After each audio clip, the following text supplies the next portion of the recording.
With the news of good old Rome Total War being remastered, there is a lot of excitement in the community about the prospects of getting our favorite Rome Total War modifications ported or redone from scratch and thus brought back to life. And so I thought it was worth revisiting some of these old good classical mods. Some of them are very big, they don't really need an extra introduction, things like Europa Barbarorum, Roma Surrectum, etc. But there are also mods that are not as big perhaps in the community, or memories of which have faded, mods that had smaller teams working on them, and mods that were concentrated on a shorter historical period or perhaps a smaller geographical area.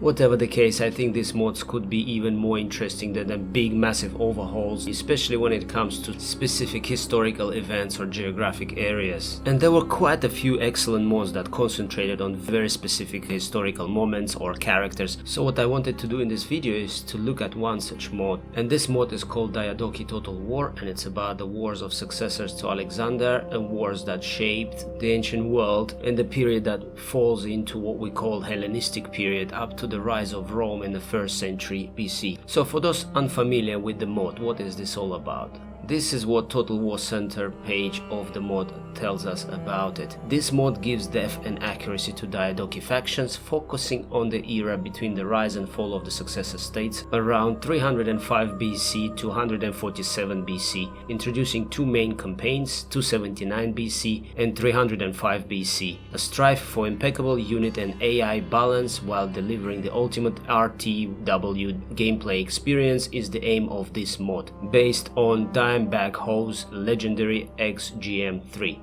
Actually, as the mod developed, there emerged more than two campaigns. There's an Imperial campaign that runs 279 to 146 BC, and this one is focused on the Mediterranean, Hellenistic world and warfare. Another campaign is called Wars of the Diadochi, runs from 305 BC to 255 BC, and it focuses on the Diadochi wars fought against Antigonus and the One-Eyed. Then there is also the Pyrrhic Wars 279 to 146 BC, and its one focuses on Italy, Greece, and Pyrrhic Wars follows the struggle of periods of Epirus through various kingdoms, double-sized maps, several new settlements added. Last but not least, Sparta is playable as its own faction in this campaign. And the last one's called Sons of Mars 328 to 282 BC, and this one is focusing on the Latin wars and the rise of Rome. In campaigns is solely focused on Rome and its rise to power. So what are our playable factions then? Well, obviously it's the Kingdom of Epirus, the Republic of Rome. There is also the Gauls included, the Achaean League, the Kingdom of Pergamon, the League of Greek Cities, and then also independent Greek city-states. What are the unique features of this mod? Well, there is a wooden wall that is walkable now, and it's been developed by the Red Fox, I believe. Every faction except the Romans have also access to cheap levy units, and this can be recruited in 0 turns, so you can stack them, several of them at once, and the next turn you will have access to more than one unit of those, but they're quite useless. They will be slaughtered if you pit them against enemy's heavy infantry. Fatigue of the units has also been improved, and also the Greek unit roster has been completely redone, and there are several excellent new units that have been introduced there.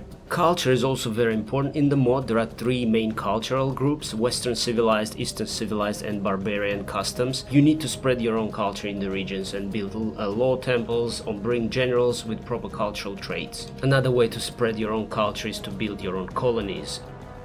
And these colonies then help you spread your own culture, and you can build your faction-specific buildings based on that. Interestingly, Thrace and Egypt have 2 paths each. So, for example, Egypt can choose between native Eastern or Ptolemaic Western culture, and Thrace can choose between the native barbarian or Macedonian-like Hellenism. And this will, depending on your choice, give you different sets of units that will become available as you build your infrastructure. With this cultural divide, the barracks have also been adapted so they're culture specific, and there is a shared auxiliary barracks that can train your auxiliary troops regardless of the faction, but others are split into Roman, Greek, Eastern and Barbarian. And each barracks will require presence of certain colonies. So for example, if you play as Greeks, conquer barbarian territory, you will need Greek colonies there before you can build advanced settlement. That does not apply to auxiliary barracks, they do not require any colonies. And there are 5 levels of barracks, starting with militia and all the way to reform barracks. In terms of audio, we have 46 unique music tracks in the mod. There's also a complete set of new skies and beautiful new campaign map textures, new battle map textures as well. 1.20 version also features several choices that you can make. You can choose increased population growth, reduced AI experience bonus, you can choose increased AI experience bonus. You can also choose between 2 turns per year or 4 turns per year. The map is quite large. It goes all the way from modern day Portugal to India, from the Scandinavia all the way to the Red Sea. Now the development of the mod was led by Red Fox for years. There was also Spartan 666 involved in this and numerous other people. Boja more recently I think created an installer for it, and the mod was also brought up to speed and ported to BI, Barbarian Invasion, and then to Alex as well, Alexander, because they provide superior engine to the classical Rome Total War. With the BI and Alex there are things like naval invasions, for example, and there are things like retraining of the troops by the AI in their settlements as well. So it's a little bit cleverer, a little bit more challenging experience than the classical Rome Total War. Overall, this is a superb mod. With it, you get the opportunity to play as these larger-than-life historical characters. You know, Pyrrhus, Lysimachus, Antigonus the One-Eyed, Demetrius, Seleucus, all the successors that shaped the course of history after the death of Alexander.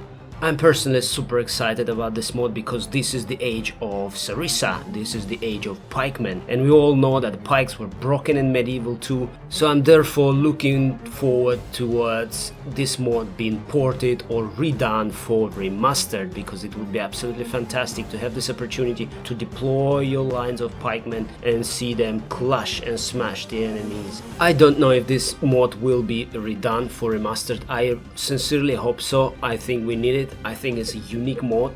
The setting is even good enough for a, standalone Total War title, if you ask me, with all these characters, all these massive armies. And what's unique about it as well is that you have the opportunity to start big. You can start big as Antigonus, you can start big as Seleucus, and you have your own army. And don't forget, there are also peripheral factions, smaller factions you can play as. They're also there, the Armenians, the Gauls, etc., depending on what campaign you're playing. So I will provide the links for the download of the mod in the description below. It's still available for Rome Total War, but I really do hope that it will be redone for Remastered. We need it, we need this. I think this mod is quite unique in its settings and in the opportunities it presents, in the type of warfare it represents, and the access to all these fascinating successor units, the phalangites, the elephants, the heavy cavalry, the companions, all in their prime. So I don't know about you, but I need my Rome Total War pike fix.